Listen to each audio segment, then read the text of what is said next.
So we continue with the next panel on accessibility in Telecare, Elearning, and Teleworking, which is going to be moderated by José Ángel Lucero. He's a senior project manager at Digital Europe. He is an expert. He has been a coordinator for European projects and European studies on different ICT fields, such as e-government, inclusion, and active and healthy aging. So, please, I pass you the floor. Thank you, Antonio, for the introduction, and thank you for the speakers for being in this panel. So we are going to really have a session in which we will debate about good practices in the three areas that are the key priorities for accessibility, that are telework, telecare, and e-learning.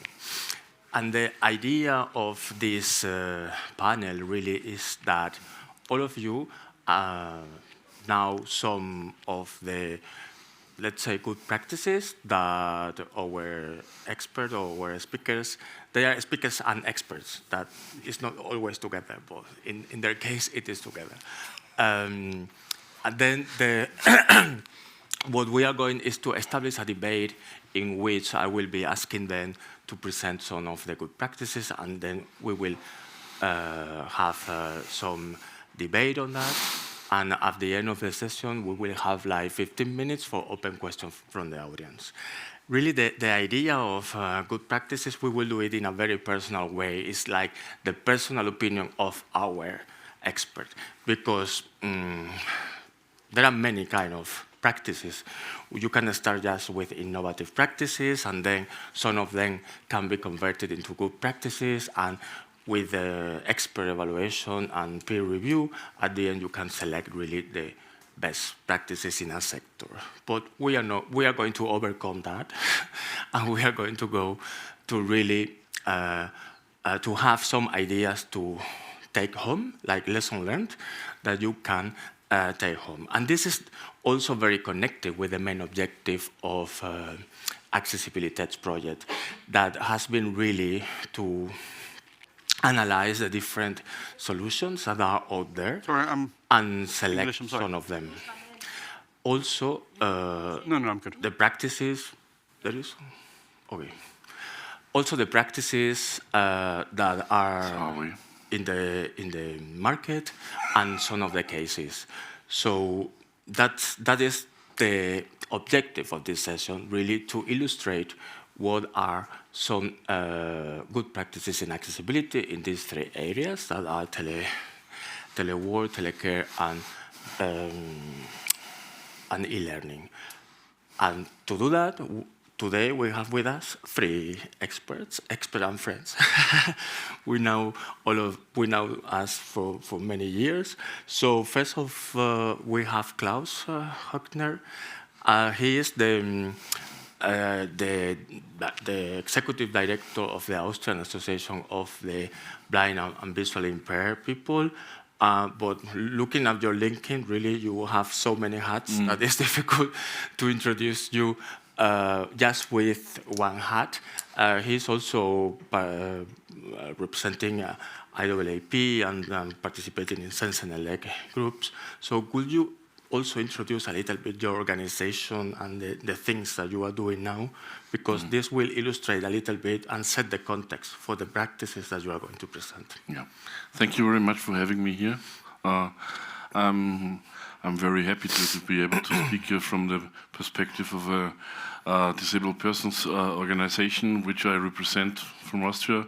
That's the job that feeds me. Yeah, that's right. I'm working also with Evadian in EASPD, for example. I'm working in EDF. But it isn't worth mentioning all the things. I think why I'm here today is because I'm representing a TPO. In Austria, we are the biggest one. We have about 7,500 members. Only to see the relation, because in Austria we have about 12,000 legally blind persons, and 7,000 are members in our organization. We are working closely together with all the providers of assistive technologies in Austria too, for workspace and also for home office things. That is our topic today. Yeah, but I think now I should restrict only to present myself, and then we can speak about the first question. Of course, yes. Yeah. So I'll hand over to. Then let's go to our next speaker, that is Evert. We have been working together for a year and also collaborating for many years. But really, I think I'm not capable to pronounce your surname.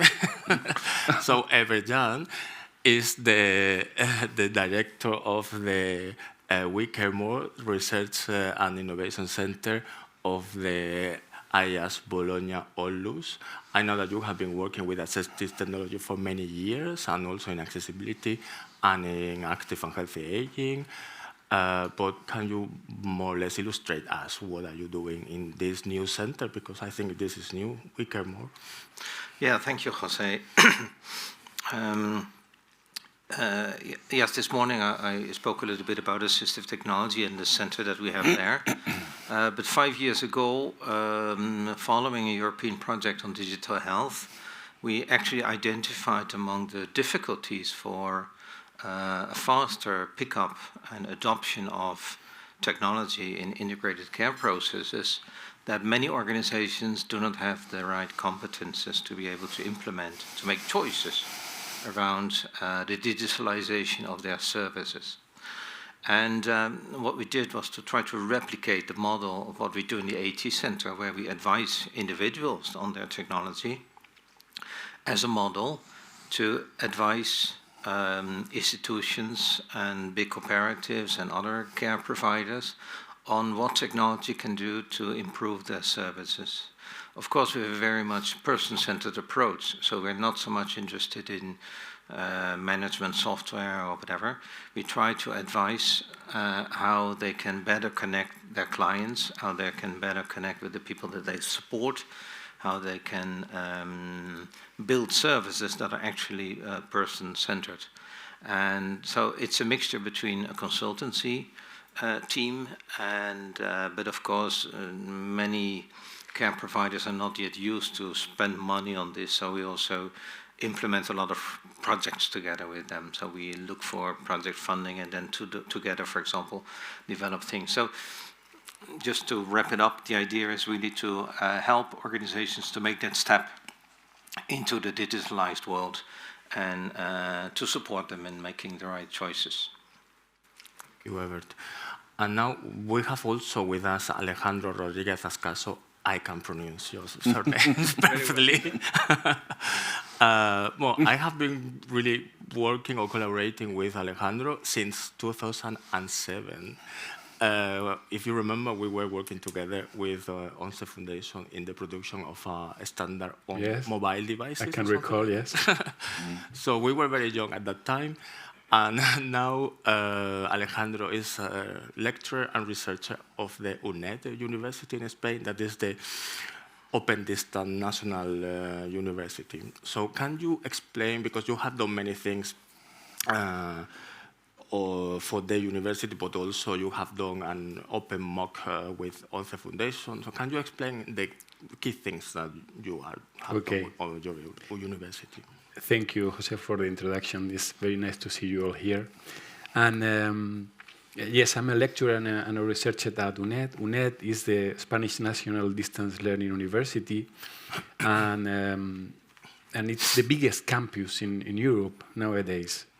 It has a comparable size to Open University in the United Kingdom, but now we have more than 250,000 students and like 1,400 lecturers, and big numbers also in terms of students with disabilities, like 8,000 students.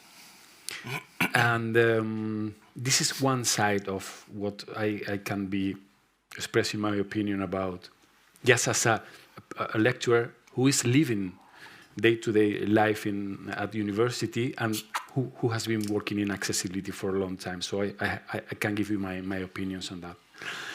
And I also leading a project funded by the Royal Board on Disability from the Spanish government and also by ONCE Foundation, which is the ONCE Foundation channel at UNED. And we are providing training on design for all on different areas. It's an open learning project, so courses are open. You don't need any previous accreditation to register in the modules. They are free, and they are accessible, of course, because we need to put in practice what we predict or what we are believing in. And now we have reached a milestone. We have more than 25,000 students registered in our MOOCs in the channel. And now I can share with you some lessons learned in this open learning education, which has some commonalities, but has also some differences with formal education. Thank you, Alejandro. But let's get started with the debate, and I'm going to start with you, Klaus, asking to summarize what is one of the most relevant practices in your area of telework that in your organization or in the different consultancy work that you do for other organizations you consider very relevant and that can be a learning experience for the audience as well.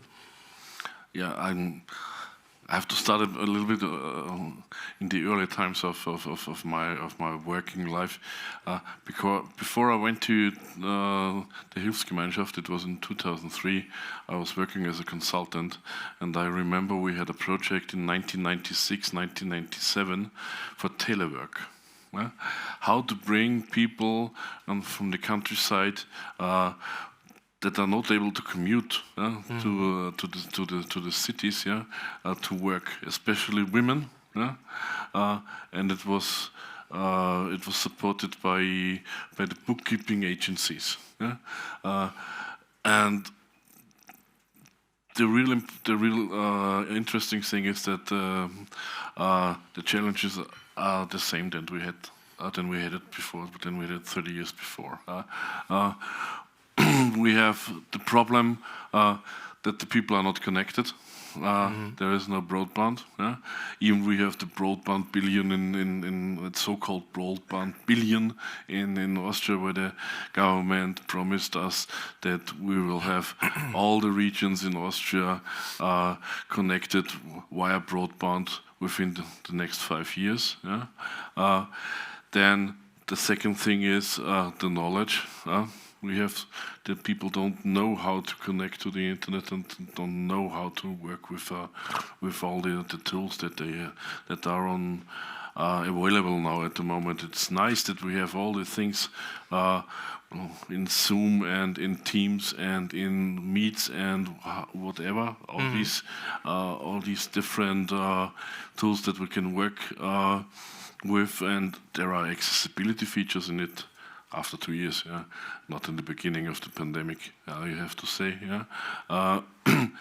And the third thing is the affordability of all the tools that the people need to have when they want to work from abroad, let's say from a home office, But one fact is the pandemic has shown us like the virus. He will stay with us, and home office will stay with us.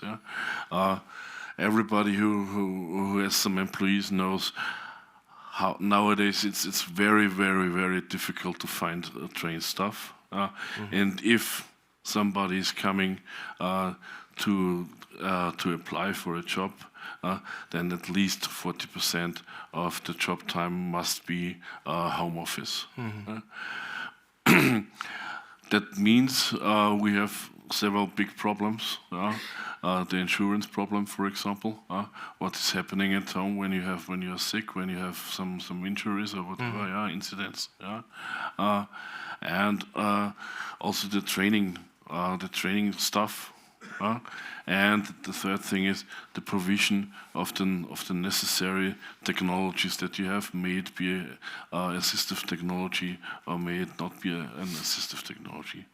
What we have seen is that we have been able to save most of the jobs for persons with disabilities, especially for blind and visually impaired persons during the pandemic, because they were able to go to home and to work from home.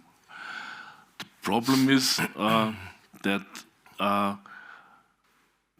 the workplace that was in the office is not foreseen for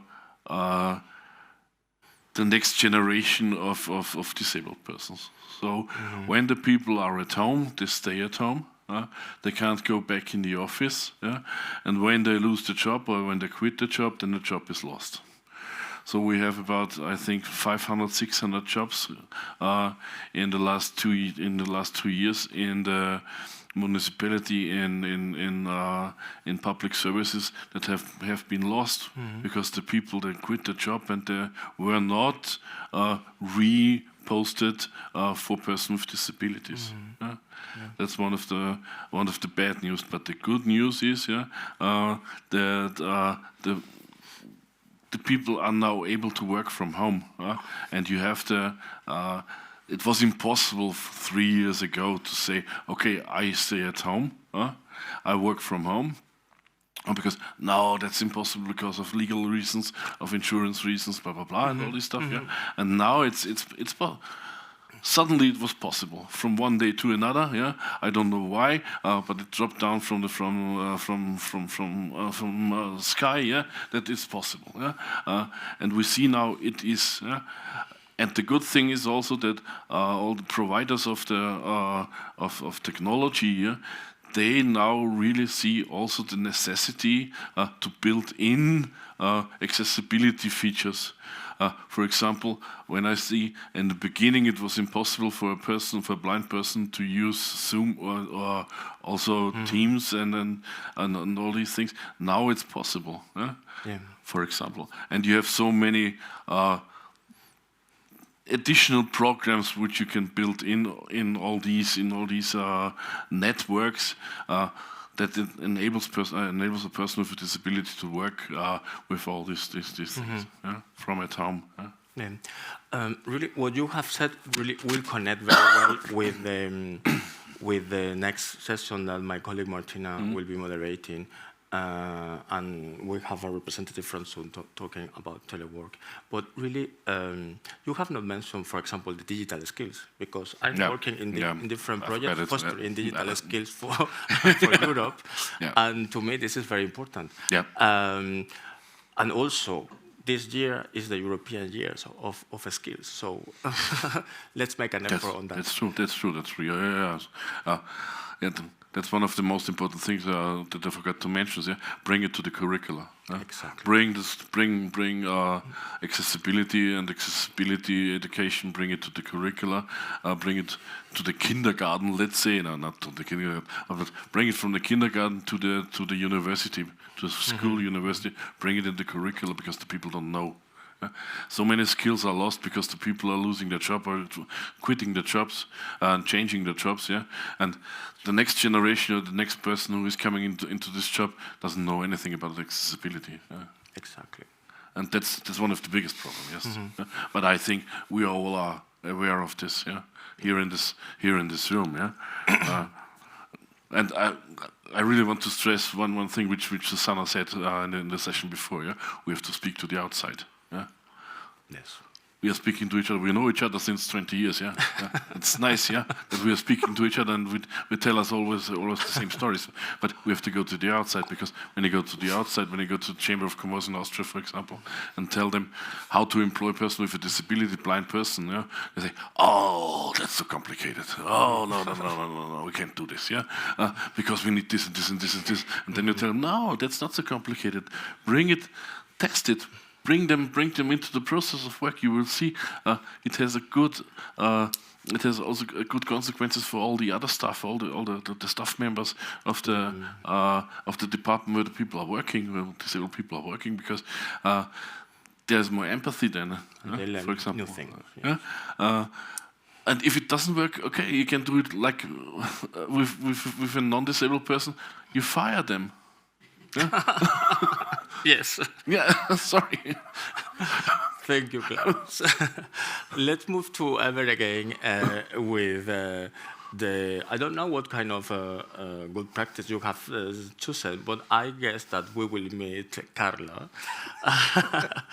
And I don't know when it is, so if this is from your We Care More Center, or if when... No, I can introduce you to the story of Carla right away. I mean, Jose doesn't know her. I just told him in the coffee break that, or in the lunch break, that I was going to bring some sort of a personal note to this discussion. And I chose the story of Carla because it's very illustrative and eye-opening for the empowering role of technology and how technology can really change people's life. Also in the field of remote care, where we normally see people with disabilities or older people as care recipients, and sort of a passive role that are monitored or from which we monitor the health conditions. Well, the story of Carla is the following. She's a woman, and she has a rather severe disability, which means unfortunately is that she's not able to live independently, and she lives in one of our residential care facilities in Bologna.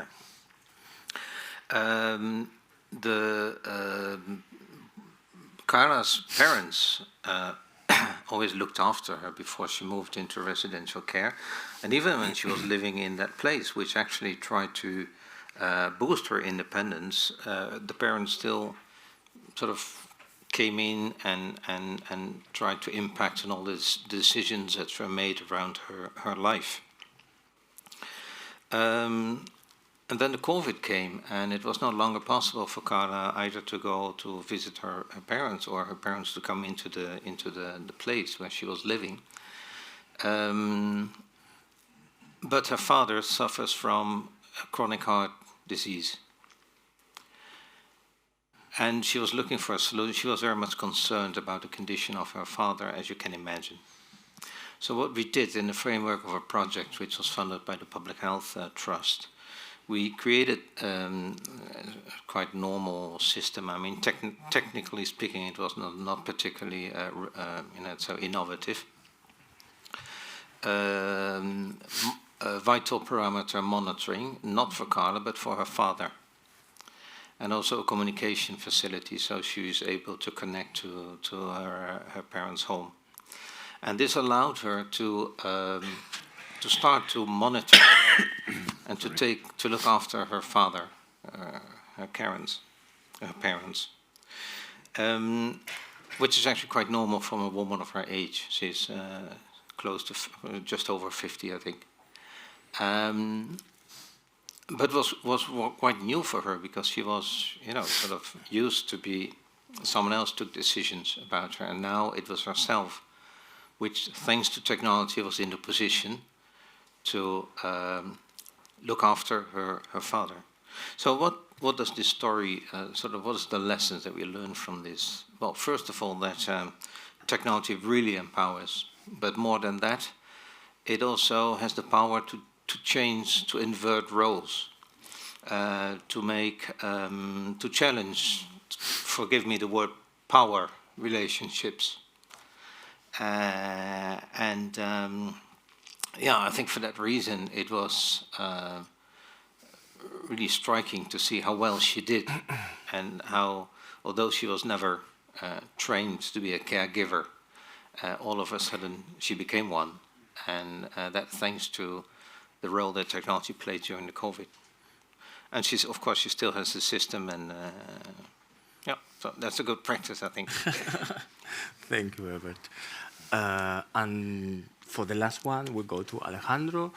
and I do not have a clue what you are going to explain.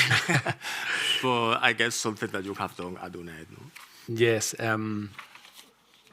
I will make a very short story of e-learning accessibility, and then I will come up with one lesson we learned from the pandemic. And well, you know that e-learning is a very complex framework because we have learning platforms, we have digital contents, we have learning activities, including the use of, for instance, virtual laboratories or programming suites. We have exams, and these all have accessibility implications, but more than that, there are people behind that, working on IT people. Well, first, students who have their own ecosystem at home, using assisted products and organizing. I think it was mentioned this morning, they all have some kind of optimization of their learning environment. They are experts in how they learn. We have the lecturers, we have the IT people, we have the audiovisual and media staff, the managers, of course. And these people have to interact, and accessibility is in every of these relationships. And also we have challenges in terms of how defining the institutional policy, how to create the university standards to ensure that all the materials are accessible, and to define the procedures to this networking to happen. And we need to train people.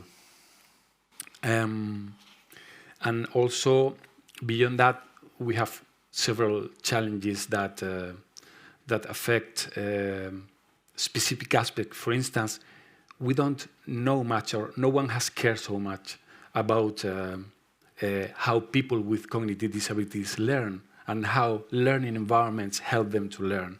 I think this is one of the open challenges. And for instance, in Canal Fundación 11 at UNED, the 11 Foundation at UNED, we have, for the first time, we have completely given our learners to choose whether they want their MOOC either in the original version or in an easy reading version, all for text, for the videos, because they were recording using the original script and also a script that is based in easy reading, the assessment and quizzes. But I think this is only the start. We need a lot of things to do. And I think that all applies both for formal education and for open learning. But there is a difference. For instance, students with disabilities go through a formal register in formal education, and they have a liaison with the university. For instance, people at the UNED Disability Unit are asking students about the specific exam adaptation they need. Other universities at the Open Education at the UK have very well equipped and very competent units for assessing students in terms of choosing and buying with public funds the equipment they need. But we don't have anything like that in open education. So we are exploring other ways of supporting students according to their needs.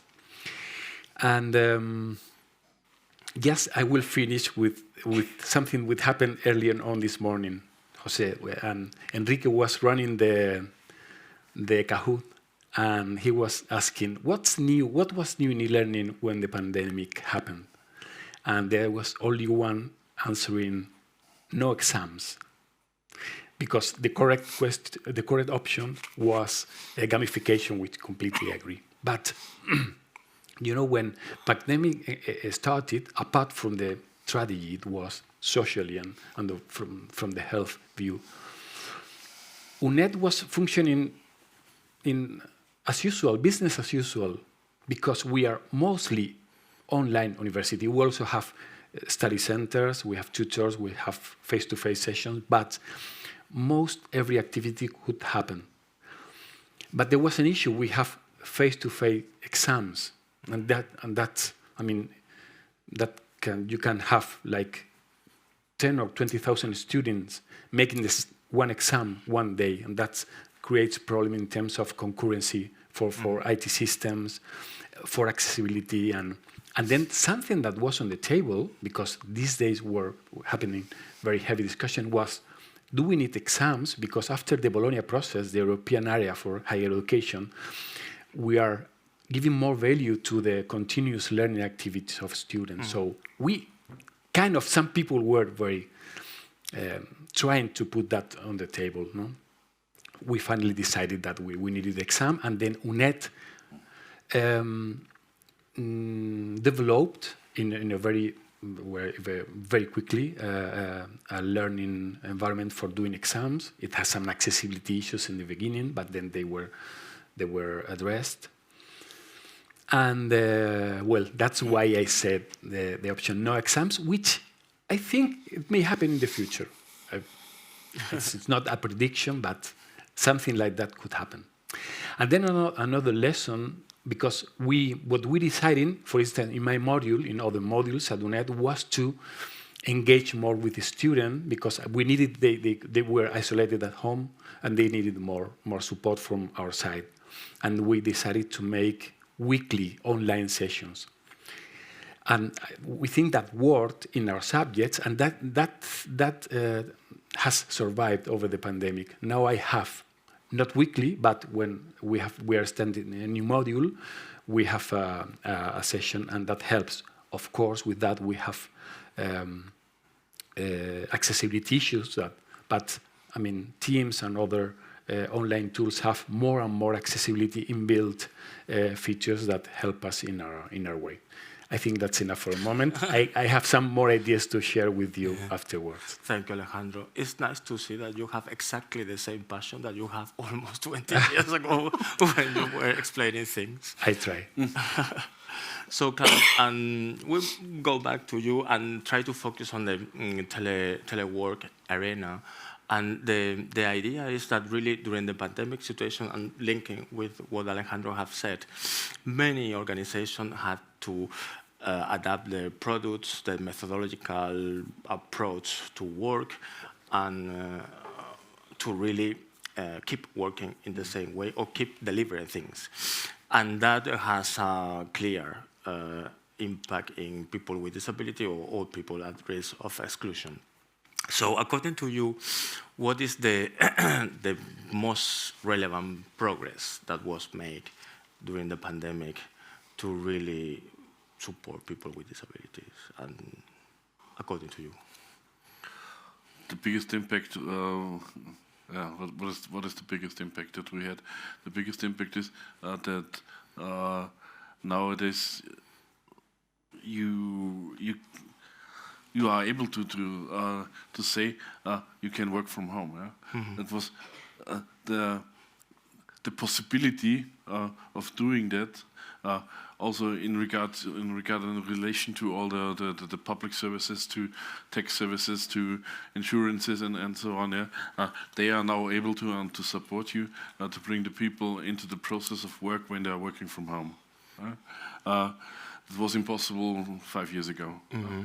5 years ago, it was this fixed status of you have to have an office, you have to stay there from 8 to 5. Mm-hmm.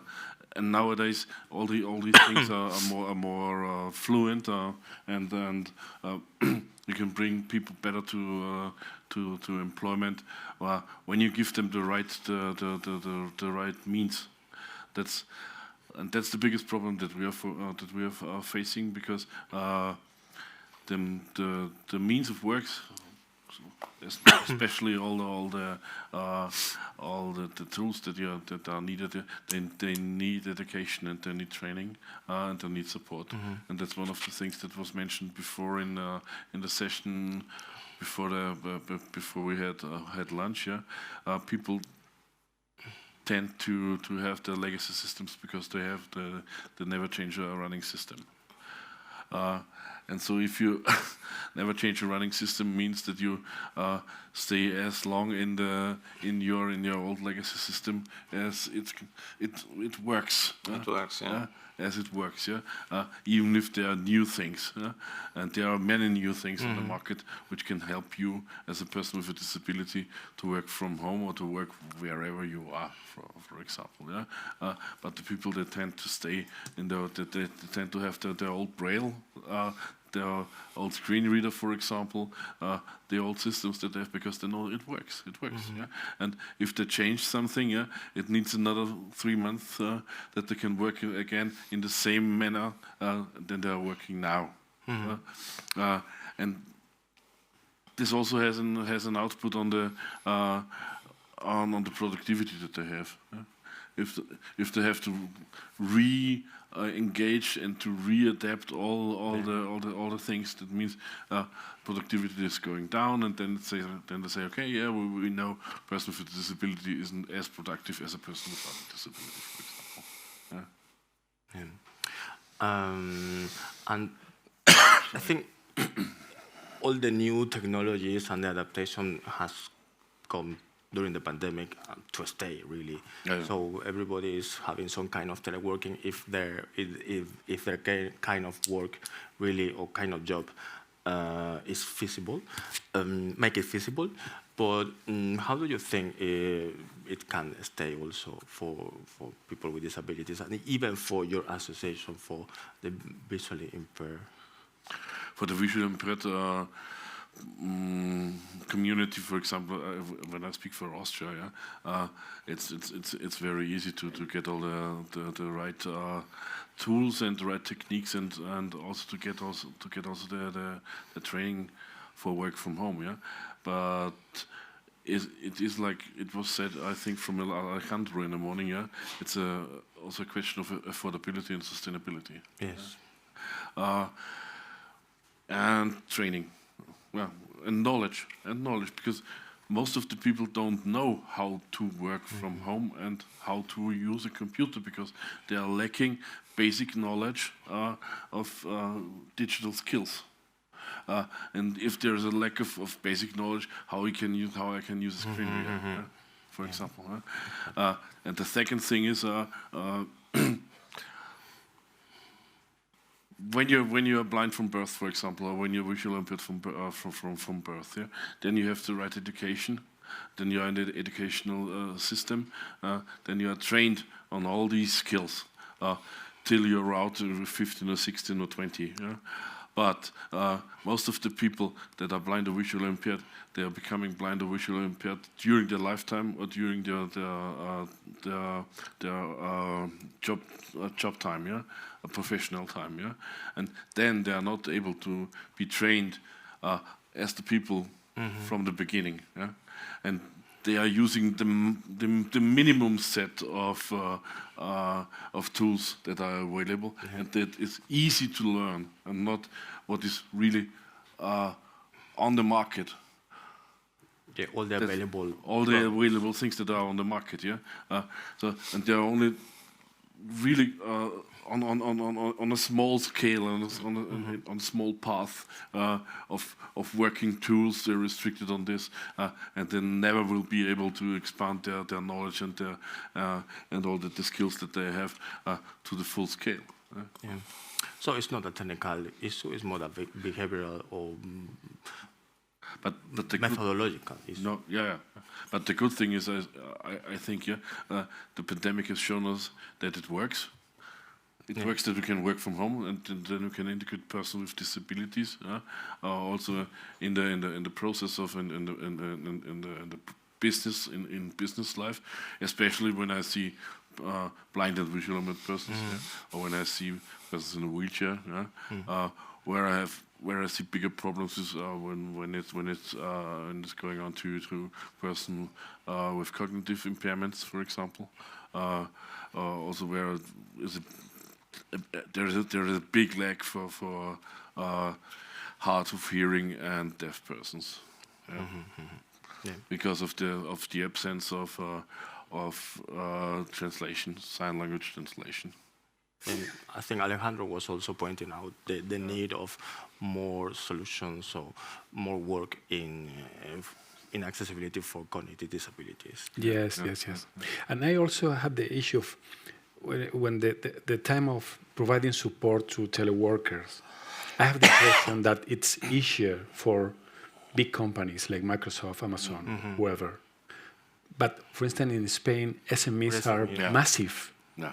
I mean, and I think some support to these people who don't have a user experience division and I think that they have struggled to not for accessible work, but for telework. It has been a challenge, but I think some support for these SMEs is needed, I think. Yeah. Especially when I see, for example, in Austria, 95% of all the companies in Austria have less than 20 employees. And if you have less than 20 employees, most of them they can't afford to pay some extra costs for Telework, for example, and they don't employ a person with a disability. They pay the fee. Prefer to pay the fee. I agree. A pity, but thank you, Klaus, for the contribution. Let's move again to Evert, and really, you have been working in the assistive technology world, in accessibility, in telecare, health, but really, what do you think we can take from the accessibility experience to really contribute to the health sector? Because sometimes when we talk about accessibility, there is a conceptual mistake for the health people. They understand it's like to have the capability of access to the service, but it's not connected with accessibility for people with disability or people at risk of exclusion. So, however, what is your experience on this? Okay. Well, not that concept is wrong. I mean, there is an aspect related to affordability and availability, which was recalled this morning by Alejandro. It depends how broad you interpret the term accessibility. Well, I think to answer your question, Jose, it's very important that we all know, I think by now, because 10 years will live with this idea, with this promise that technology will radically help us to reshape the way how healthcare is delivered. Bringing significant benefits because it would allow to deliver care more on the spot where it is needed, on the time that it is needed, in an integrated way, so integrating social and, let's say, more healthcare related needs against a cost-effective model, which we all need because the budgets in the public healthcare sector are under pressure, etc., etc. Nevertheless, it's very hard to find examples of where this is actually working, and especially where technology is successfully transferred from one context to another. Now, to respond to your question, the accessibility, I think, is conceptually very interesting because the care is delivered basically to people that have accessibility challenges. Either they cannot go to the clinic, or they have, all kind of access, or they find it difficult to interact with the devices and so on and so on. Delivering healthcare through technology in remote modality requires a very serious reflection on how accessible you make that service. So it is basically a factor which is waking up the traditional way of delivering, and to look at how all those aspects are taken into account to create services that are actually perceived as being more effective and more accessible by the beneficiaries. So, I mean, technically there are many solutions, of course. You can introduce multimodality, you can work on human-machine interfaces between the devices, between the platforms, etc., etc. But I think there's another, and it brings me back to what I said before, also a sort of a political implication. And thinking about accessibility and the way how care is delivered challenges opens the door for, let's say, patient empowerment, patient protagonism, or care recipient, I have to say more than patient. As such, it challenges a little bit the medical model of disability or et cetera, et cetera. So it allows for increased responsibility and self-management of health conditions of a person.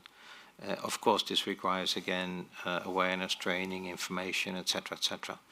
But I think that's the main contribution that the whole thinking around and the conceptualization of accessibility can bring to the healthcare sector. Okay, good. I think I agree with your vision as well. Thank you, Evert. And then you, Alejandro, were really explaining a little bit that at UNED, the pandemic really did not affect a lot, and you were working business as usual, as you said. But really, what are now the challenges and the opportunities that are affecting your university? How this can be even improved?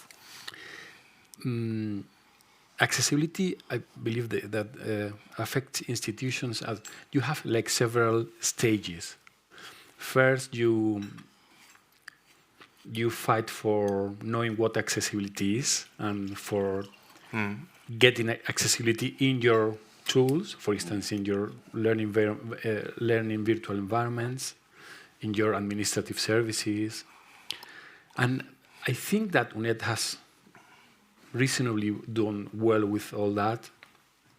And now we're in the stage of taking accessibility into every procedure, and to increase overall accessibility awareness in the organization. And we are very happy that in that process, a couple of courses that our channel has produced, one about accessible digital materials, and the other about how to train in design for all, have been chosen by UNED to train all the lecturers at our university, and that we believe it will be a good impact. Another lesson learned, and I think that we are also putting in practice in the ONCE Foundation channel at UNED, is that we have lecturers, we have teachers with disabilities, because they are exemplar. I mean, they are experts in their own topic, and students learn from them, and they realize that a person with disabilities can be an excellent professional. And that changed, because here the difficult thing is to change the mindset.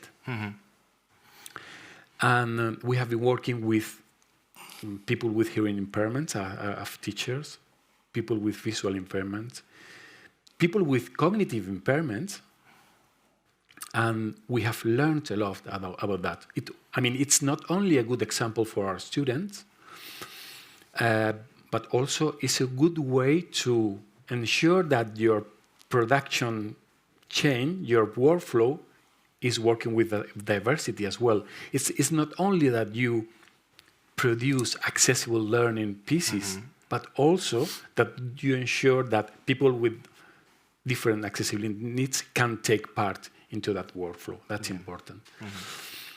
And what else can I say? I can talk a bit about the future plans, but I think we can leave that for later on. Yeah, this is the next question. Oh, okay. And we are finalizing this part of. Sorry, Jose, I remember something important, which is some time ago we decided to stop making videos with lecturers showing or demonstrating how accessible technology works. And now we have asked UNED students to use technology in front of a video. We agree on the script, and we try to reflect how they use technology, benefit from technology, and do exactly the same things as their peer with no disabilities do. And that has been very, very helpful to change minds and to first perceive that we all need the same things. We all need to go through the registering procedure, to do exams, to post questions on the forums. But the difference is whether the content or the platform is accessible, if the student has the assisted technologies they need. But in the end, we are all the same. I think that was very helpful. That was another experience I wanted to share. Thank you, Alejandro. I think we are more or less at the end of the session, and we are going to open for questions from the audience. So, and then we will go back to see what is next for you, and then we will finalize. So we have like 10 minutes more or less for questions from the audience. There is some question, and the microphone as well. Eurofound has released several studies in the last 2 years about how COVID-19 has impacted social life in many ways, also working, and they recognize something that has been said here before, that telework open opportunities for persons with disabilities to be included in the labor market. However, they also warn about how presentism has increased during the COVID. And by this, they mean that people will perform work even when they are sick, if the sickness don't interfere with the performance, which is something that affects the quality of life of people. And now the COVID-19 has, or the telework has a little bit blurred the lines between work life and personal life, because people have the need to be all the time present, or since they are home, there is no difference between what time is for work, what time is for living. So how could we ensure that this person with disabilities joining the labor market from home, like performing activities from work, also can have their time and because it's not a problem for only persons with disabilities that might be integrated to the telework, but also for people without disabilities that are facing this kind of problem or issue that is here to stay. Is it right that the question is, how can you ensure that the person with a disability, that there is not this blurring between private life and how do we ensure that also for everybody, not only persons with disabilities, but persons without disabilities? There is no insurance. Quality of life is not diminished by now having to perform work at home. If you have an answer for this, tell it to me. I don't have an answer for it. Yeah? Okay. That's reality now. Yeah? That's reality now. But on the other hand, you have to say all the employees all think when they are at home. Yeah, life is better at home. Yeah, but I don't think that life is better at home when you sit at home and work at home, because when you have a baby at home, or when you have a child at home, or pets at home, or whatever, yeah, then you mix up your private life together with your business life. Yeah, and I think it's good to have a sharp. Okay. Some of us, we are working all the time, okay, like Vatian, yeah? But 24 hours a day, 7 days a week, yeah? But I think for psycho-hygienic reasons, it's good to have a sharp, let's say, how you say? Difference between business life and private life, yeah? And the pandemic has shown us that we're mixing all together. Yeah? And I don't have a solution for that. Already before that is also related to the personality of the person. It's not something that you can control, really, to me, in my opinion. Any other question? Okay, sorry. I'm Ilaria from IAS Bologna, and I have a question for Alejandro. So I'm interested about this, as you work inside the e-learning university, so really e-learning is something you deal daily, I can say. Which tools do you use? So you said mock before, but I'm quite interested in which kind of set of tools do you use in order to make this learning more accessible? Because I know that, yes, I don't know know if MOOC is enough, or if you have a list of other software that person download, or how do you mix? So, in terms of MOOC platform, we are using OpenEDX. I mean, that's the continent. That's only that. But that's an important decision. We were very lucky because UNED chose OpenEDX as the MOOC platform, because earlier on, the deaf community in the United States had filed a case against EDX because their courses were not accessible. And then EDX really took that challenge and made it a very, very accessible platform. We couldn't have built our project without that platform, because we know that other MOOC platforms were not accessible by that time. Now I think things have changed. But as you said, the MOOC platform is not the only tool we are using. I mean, we are producing our media, our audiovisual content, which is very important to MOOCs, and then we are working with the media unit at UNED to make all these videos accessible in terms of audio description, sign language, and captions. And also we are employing all the accessibility guidelines by W3C, WCAG, to ensure that all the virtualization of our learning materials is very, very accessible. And also back in the production process, we are asking all our authors to create accessible content in terms of describing all the figures, because this is something a technician cannot do or should not do, because only the author knows what's the meaning of an image. And also we are asking them to produce glossaries for deaf people for whom Spanish is not their mother language.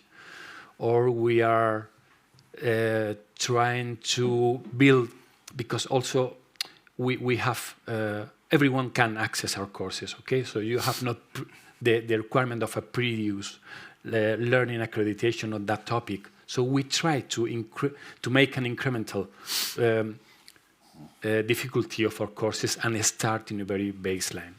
So it's a complex work, but I would say the first thing is to choose an accessible MOOC platform. And in my experience, OpenEDX is very good. We have learned that OpenEDX has been bought by an investment fund. So we don't know what's the future for that. But so far, so good. Thank you. Madalena, I see that you have the microphone, so go ahead. Okay, so Evertian, I have a question for you. Be careful. No, just you have been referring a lot to the way accessible solutions can contribute to service integration in the community. But we are far from a model of integrated care that includes accessibility as a feature. And we are now in environments where we are making an effort to exchange good practices, taking into account adaptable elements. So we know that we need to change some elements of a good practice when transferring. Do you think, in your experience on the ground, that we should consider adaptation of accessibility features of a digital solutions when transferring a good practice from one validated setting into another? Because otherwise we miss an important enabler of the scale-up of integrated care and digital solutions. So what's your idea on this? Adaptability is definitely one of the core factors, because it's very difficult to imagine that something that works in one context without being adapted or localized, or depending how you want to call it, is working also in another context. We haven't found any examples of something like that. Neither Philips managed, for example, who is, you would expect to be able to do something like that. They go for standard solutions, or something is developed in a specific context and then it's very difficult to translate it to another one.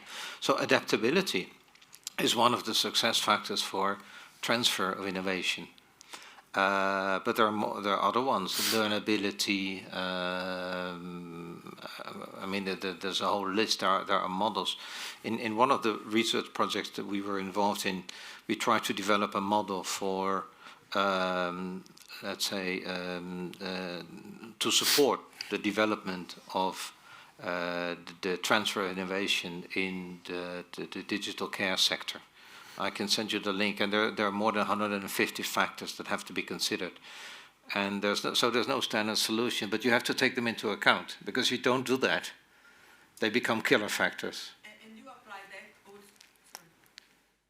do you apply that also to accessibility features? Yeah, the adaptation effort. Yes. Okay. Thank you. Thank you, Madalena and Albert. Any other questions? We are close to finalize the session. Susanna?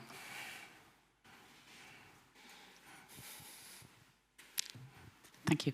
No, more of a comment. I think that we are talking a lot about the kind of the potential problems and the responsibility of the user, but I think when it comes to teleworking and every work environment thing, I think the biggest responsibility is always on the employer. So if the employer can see or sense that people are working too much or in strange times or having this blurred limitation, I think it's really the employer needs to try to take care, even if the staff is not so you can see them closely enough. You always have the responsibility to make sure that people don't work more than they should.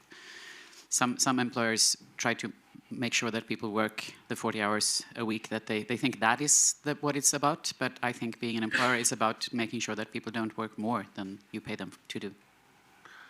Yeah, that may be the case for Europe and America and so on. But one of the things I would like to mention also is we are to set a relation. We are talking about Europe and we're talking about America, but most of the people that are working from home and are disabled, they are not in this so-called developed regions. Yeah, and there we have the big problems for persons with disabilities to work from home, because they don't have the right education and the right equipment to work from home. Yeah, and what you said, yeah, okay, that may be true. Yeah, but not every employer does think about the right portion of consciousness and the right portion of engagement from the employers, from the employees, yeah, and they don't care about it. If you have a big company, yeah, okay, but as said before, for example, in Austria, we have 95% of all the companies have less than 20 employees, and they don't care about what the people are doing at home. I think that's stretching it, but yes, I don't say that. More or less, yeah. More or less, yeah. It should be, yeah. Yeah. Should is. Thank you, Susanna and Klaus. I think we have 5 minutes to finalize the session, and now we go, what is next? So, Klaus, what is next for you? What are the things that you are going to work in the following months in the area of telework, if possible, or in if your possible, area, if possible, in the area of accessibility? If possible, to bring to bring accessibility to the curricula of the schools and of the universities, to educate, to train the civil servants that are in charge of persons with disabilities in the respective departments of the government and of the city, for example, of Vienna, etc., and also to make to build up the possibilities for training for persons with disabilities, to see for them how easy it is to work with the responsive tools when they are at home. Mm-hmm. So you need to talk with the other Klaus. Yeah, I'll talk with the other Klaus, yes. With Klaus Miesenberger. The big one and the small one, yeah. And Ever, what is next for you? It's a full agenda, Jose. About Carla? No. Okay, so we'll start more systematically to work on supported employment. Supported employment because we won a project of the region Emilia-Romagna, and we will try to set up digital transition labs to facilitate the transition between school and work for persons with disabilities. We were lucky we won a tender of UNICEF Serbia, and we're going to support the Serbians in developing resource centers for technology and inclusive education in different cities in Serbia. And personally, I'm involved in a project on accessible public transportation. And the project is coming to an end, and we are conceptualizing at the moment the idea together with the University of Eindhoven to set up a European Accessible Design Center. So that's enough for many things. Keep me awake for the next days. You will be very busy with that. And then Alejandro, I think you have mentioned the students with cognitive disabilities, but what are other things that you will be focusing in the Yes, we are continuously monitoring quality of our courses, okay? And then we are interested in knowing how students with disabilities learn, what if really our resources are accessible to them. Now we have a very good data set. We have been working now for 5 years. We have had like 25,000 students. Now we have good data set to employ learning analytics and artificial intelligence to extract information. And we have several good highlights, and we have discovered that people using screen readers learn very well within our environment, that people using captions do very well. People with very low vision do worse, and so we are now investigating what's happening with them. And we are also very interested in what we're trying about Design for All. We are training people in producing captions, for instance. We are training people in analyzing the accessibility of videos, not only for captions, but also for other description, for contrast and size of objects in the visual media. And we are also measuring how effective the training we are doing is, because we know now that with a very, very basic training, people do it reasonably well. So we will go further in this research. Thank you. It's very interesting that you are using artificial intelligence applications to really understand better accessibility. So I'm a lecturer at the Artificial Intelligence Department of UNED, so I can imagine. I'm in a very good context very to do so. Yes, and it's part of the future. So thanks to the three of you for being here. And thanks for sharing your good practices and your knowledge. I think it's totally sharp, the time we needed to finalize. And really sorry to the audience for not being at all gender balanced. This is not gender balanced panel, but I think the final conference itself is a bit gender balanced. Thank you. Thank you. Thank you.